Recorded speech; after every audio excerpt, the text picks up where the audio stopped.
ಇವತ್ತಿನ ದಿನ ದೇಶದ ಪ್ರಧಾನಮಂತ್ರಿಗಳನ್ನು ನಮ್ಮ ರಾಷ್ಟ್ರೀಯ ಅಧ್ಯಕ್ಷರು ದೇವೇಗೌಡರು ಮತ್ತು ನಾನು ಮತ್ತು ರೇವಣ್ಣ ಅವರಿರ್ಬೋದು, ಪ್ರಜ್ವಲ್ ಇರ್ಬೋದು, ಬಾಲಕೃಷ್ಣ ಅವರಿರ್ಬೋದು, ಅವರು ಸಹ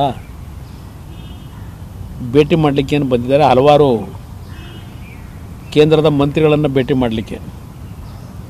ಅದೇ ಹಿನ್ನೆಲೆಯಲ್ಲಿ ಅವರು ಸಹ ಪ್ರಧಾನಮಂತ್ರಿಗಳನ್ನು ಪ್ರಥಮವಾಗಿ ಭೇಟಿ ಮಾಡಿ ನಂತರ ನಾನು ಮತ್ತು ರಾಷ್ಟ್ರೀಯ ಅಧ್ಯಕ್ಷರು ಸುದೀರ್ಘವಾಗಿ ಗೌರವಾನ್ವಿತ ಪ್ರಧಾನಮಂತ್ರಿಗಳ ಹತ್ರ ಹಲವಾರು ವಿಷಯಗಳನ್ನು ಚರ್ಚೆ ಮಾಡಿದ್ದೇವೆ.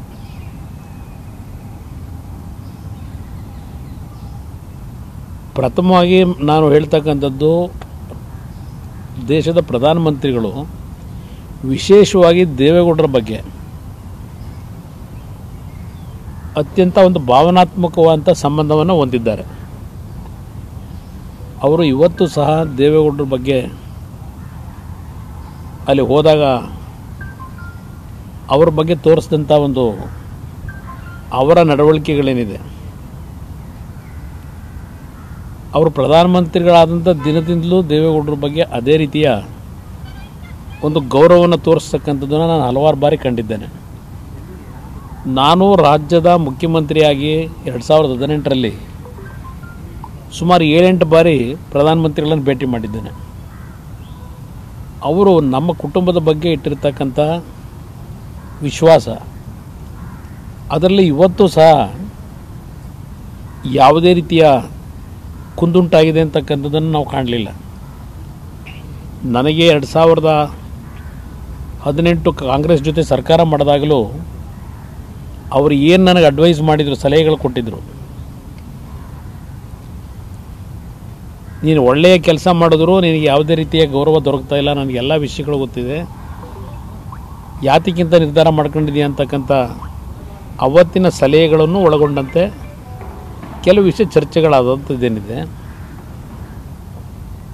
ಪ್ರಥಮವಾಗಿ ನಾವು ಇವತ್ತು ಭೇಟಿ ಮಾಡಿರ್ತಕ್ಕಂಥದ್ದು, ದೇವೇಗೌಡರು ಇವತ್ತೇನು ಭೇಟಿ ಮಾಡಿದ್ದಾರೆ, ನಮ್ಮ ರಾಜ್ಯದಲ್ಲಿ ಕಾಡುಗೊಲ್ಲ ಸಮಾಜ ಏನಿದೆ, ಅತ್ಯಂತ ನಿರ್ಲಕ್ಷ್ಯಕ್ಕೆ ಒಳಗಾಗಿರ್ತಕ್ಕಂಥ ಸಮಾಜ ಕಾಡುಗೊಲ್ಲ ಸಮಾಜ.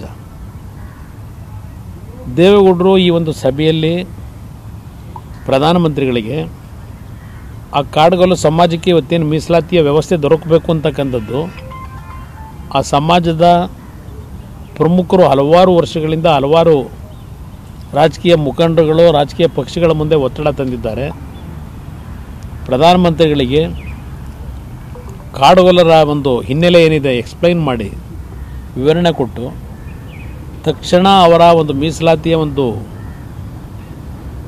ಒತ್ತಡ ಏನಿದೆ, ಅವರ ಮನವಿ, ಅದನ್ನು ಇವತ್ತು ಜಾರಿಗೆ ತರಬೇಕು ಅಂತಕ್ಕಂಥದ್ದನ್ನು ಪ್ರಥಮವಾಗಿ ಮನವಿ ಮಾಡಿದ್ದಾರೆ.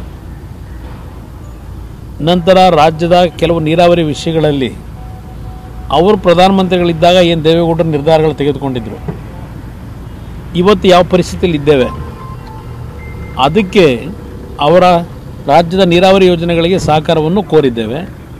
ಮತ್ತು ವಿಶೇಷವಾಗಿ ಕೊಬ್ಬರಿಯ ಬೆಲೆ ಕುಸಿತ ಕಳೆದ 2 ವರ್ಷದಿಂದ ಏನು ನೋಡ್ತಾ ಇದ್ದೇವೆ, ಆ ಕೊಬ್ಬರಿಗೆ ಇವತ್ತು MSP ದರ 11,750 ಏನಿದೆ ಅದನ್ನು 15,000ಕ್ಕೆ ಏರಿಕೆ ಮಾಡಬೇಕು ಅಂತಕ್ಕಂಥದ್ದು ಒಂದು ಮನವಿ ಕೊಟ್ಟಿದ್ದೇವೆ.